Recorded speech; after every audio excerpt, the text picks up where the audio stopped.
두 번째, 경쟁 우위를 위한 전략 차별화. 기존 사업에 대한 전략 역시 수합 분석을 기반으로 해야 한다는 사실은 변함이 없다. 경영 전략의 요점은 과거나 오늘날이나 마찬가지다. 즉 전략의 핵심은 기본적으로 경쟁 우위에 서기 위한 것이며 전략의 형태는 마케팅에서 강조한 바 있는 차별화 전략이다.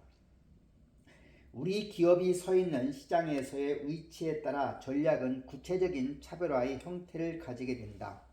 마이클 포터는 경쟁 우위에서 다음과 같이 전략을 정의한 바 있다. 전략, 즉 스트래티지란 다양한 경영 활동을 조합하여 가치 있고 유일한 위치를 확보하는 것이다. 영어로 말하면 strategy is the creation of unique and valuable position involving a different set of activity. 즉 전략은 우리의 포지션을 정하는 것이다. 그리고 그 포지션이 유일해야 한다는 것이다. 쉽게 말하면 차별화이다. 결국은 우리 회사만의 독특하고 지속 가능한 위치를 모색하는 것이 전략의 핵심이라는 이야기다. 전략의 수립은 기업과 그 기업을 둘러싸고 있는 주변 환경을 연결시키는 것이다. 마이클 포터는 그 환경 중에 경쟁에 영향을 미치는 요인에 주목한다. 그리고 이를 5가지의 경쟁 세력으로 정리하여 5가지 경쟁 세력 모델을 제시한 바 있다. 신규 진입자의 위협, 대체품의 위협, 구매자의 교섭력, 공급자의 교섭력, 현 경쟁자들의 치열한 경쟁이 바로 그것이다. 특정 산업에서의 경쟁이라는 것이 기존 경쟁들 간의 경쟁만을 뜻하는 것이 아니라는 이야기다. 이 5가지 요소에 대하여 살펴보자. 첫째, 기존에 이미 산업에 진출한 경쟁자들과의 경쟁이 얼마나 강하냐를 봐야 한다. 예를 들어 국내 이동통신사 회사는 이제 단 3곳만 남았다. 마케팅의 세분화의 원리에 있어서 이분화가 정착되고 있는 산업이다.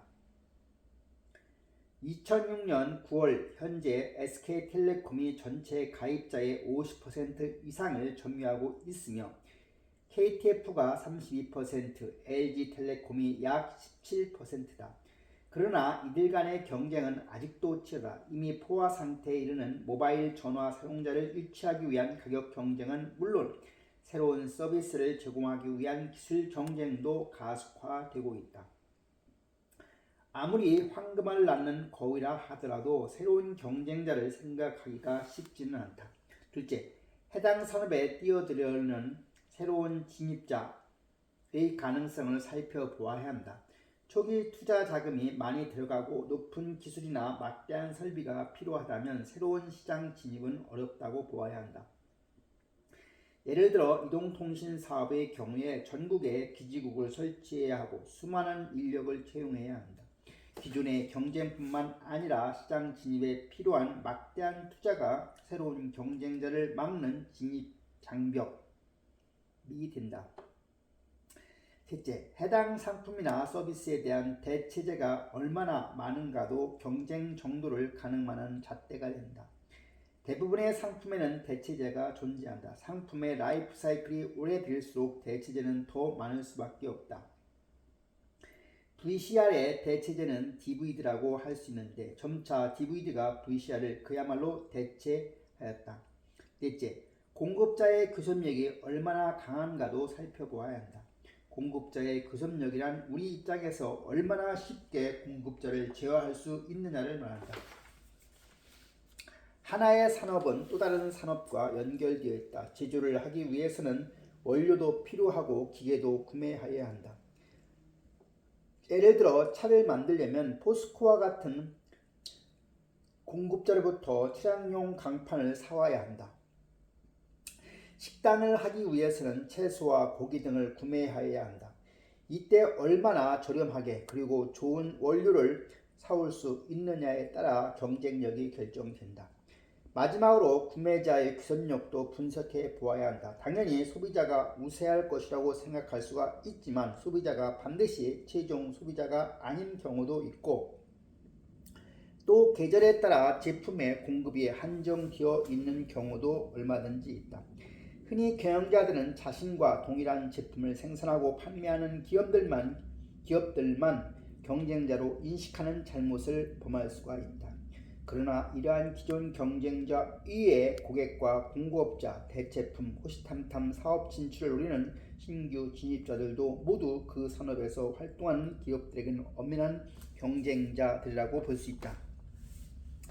이를 좀 더 살펴보기 위해서 경쟁 우위에서 마이클 포터가 제시한 가치 사슬을 산업에 적용시켜 볼 수도 있다. 우리와 관련이 있는 산업을 하나의 가치 사슬로 만들어 보면 우리의 위치를 더 자세하게 이해할 수가 있다.